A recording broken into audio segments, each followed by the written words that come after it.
नमस्कार, मेरा नाम सदन जी है और आप देख रहे हैं एक न्यूज़ 24 और हम इस वक्त जदयू कार्यालय में मौजूद हैं और इस बीच जनसुनवाई हुई और अशोक चौधरी जो कि बिहार सरकार के भवन निर्माण मंत्री हैं, उन्होंने पत्रकारों से क्या कुछ कहा, आइए सुनते हैं। नहीं, ये तो हम लोग हम समझते हैं कि भारत सरकार की जो नीति है फॉरेन पॉलिसी, हम लोग फॉरेन पॉलिसी के साथ हैं। तो जो ऐसा तो है नहीं ना कि कोई पॉलिटिकल पार्टी देश में कोई स्टैंड ले लेगा।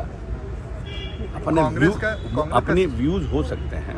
कांग्रेस का स्टैंड सर, सोनिया गांधी का स्टैंड आया है, उन्होंने भारत के स्टैंड को सही नहीं ठहराया। गाजा को लेकर उन्होंने नहीं, वो एक इशू है, वो एक डिस्कशन का पार्ट है। वो एक है कि गाजा के ऊपर जिस तरह से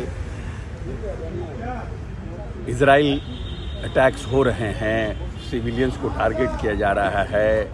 हाँ, कोई दुष्ट आत्मा वहाँ है, उसको आप टारगेट करिए, उसको आप करिए, वो एक बात है। लेकिन उस दुष्ट आत्मा के परिप्रेक्ष्य में आप पूरी की पूरी आबादी ख़त्म कर दीजिए, पूरे के पूरे सिविलियंस बच्चों का फ़ोटो आ रहा है, हमको लगता है वो उचित नहीं है। लेकिन उस पर कहीं ना कहीं पूरे देश में विचार करके और एक स्टैंड लेने का मामला है। वो कोई पॉलिटिकल पार्टी कोई कुछ बोले, कोई कुछ बोले, हम बोले कि वो देश हित में उचित नहीं है। लोग परेशानी में है बीजेपी ना।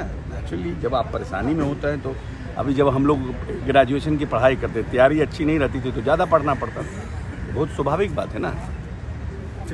तो चुनाव का समय आप तो हर लोग आए भी करेंगे, इसमें क्या दिक्कत है? इसमें तो हर लोग अपने आके अपने लोगों को प्रचार प्रसार करना, अपने लोगों को अपनी बात कहना, ये सब तो करेंगे। इसमें क्या आजकल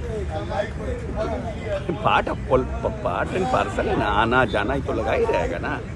अभी तो आ रहे हैं, फिर यहाँ हो सकता है 2-4-5 दिन रहेंगे, इसमें क्या दिक्कत है?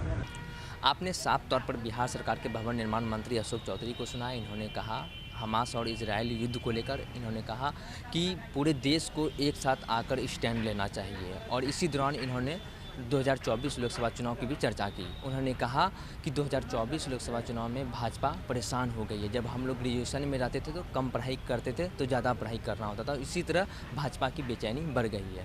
अन्य खबर के लिए आप बने रहिए एक न्यूज़ 24 पर। मेरे सहयोगी आशुतोष के साथ मैं सदन जी, पटना।